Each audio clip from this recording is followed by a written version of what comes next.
एक बार एक गांव में एक गरीब बूढ़ा रहता था। वह बहुत गरीब था, फिर भी उनके पास एक सुंदर सफेद घोड़ा था। इसके कारण राजा के लोग भी उनसे ईर्ष्या करता था।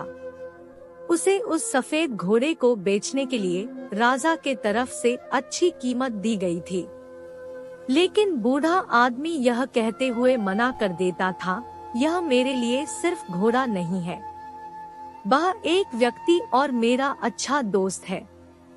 क्या आप किसी व्यक्ति या दोस्त को बेच सकते हैं? नहीं, यह हमारे लिए संभव नहीं है। एक दिन सुबह जब वह खलिहान घर में गया तो उसने देखा कि घोड़ा वहां नहीं है।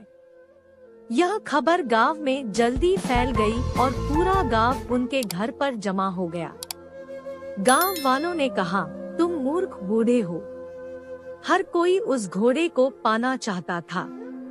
सभी जानते थे कि किसी दिन यह घोड़ा चोरी हो जाएगा। आप उस घोड़े को अच्छी कीमत पर बेच सकते थे, फिर भी आपने उसे रखा। अब घोड़ा चला गया है, यह आपका दुर्भाग्य है। बूढ़े आदमी ने जवाब दिया, सच तो यह है कि घोड़ा स्थिर नहीं है। बाकी सब कुछ जो तुम कहते हो वह एक फैसला है।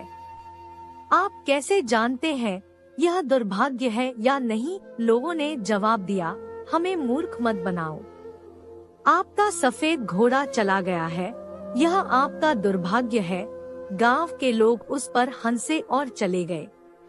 उन्होंने कहा कि वह पागल है, वह उस घोड़े को बेच सकता था और गरीबी में जीने की वजह एक बेहतर जीवन जी सकता था। कुछ दिनों के बाद सफेद घोड़ा जंगल से वापस आया। उसके साथ कुछ और जंगली घोड़ा भी आए। गांव के लोग फिर उनके घर पर इकट्ठा हो गए और बोले, आप सही थे, यह दुर्भाग्य नहीं बल्कि आशीर्वाद है। अब आपके पास और भी सुंदर घोड़े हैं, आप उन्हें प्रशिक्षित कर सकते हैं और बेच सकते हैं। बुरे ने उत्तर दिया, फिर से आप बहुत दूर जा रहे हो।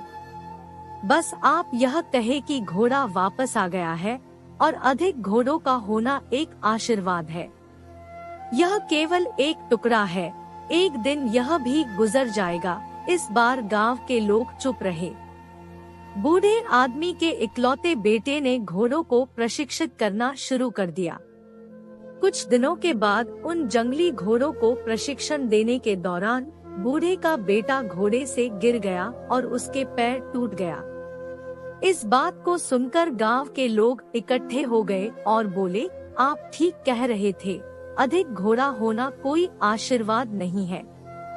अब तुम्हारा बेटा इससे घायल हुआ है।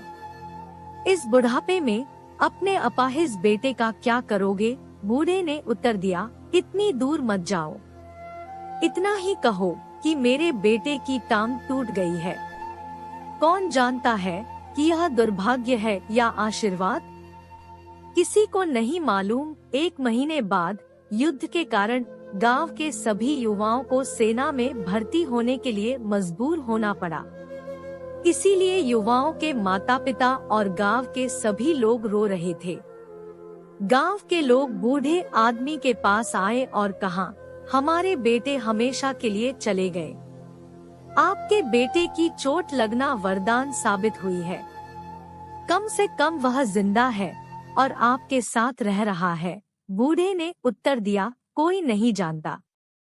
इतना ही कहो, हमारे बेटे को सेना में भर्ती होने के लिए मजबूर किया गया और आपके बेटे को मजबूर नहीं किया गया। लेकिन कोई नहीं जानता यह आशीर्वाद है या दुर्भाग्य है। केवल भगवान जानता है। शिक्षा, हमें किसी भी स्थिति का न्याय केवल उसी से नहीं करना चाहिए जो हम देखते हैं। हम कभी यह नहीं जानते कि आगे क्या होने वाला है।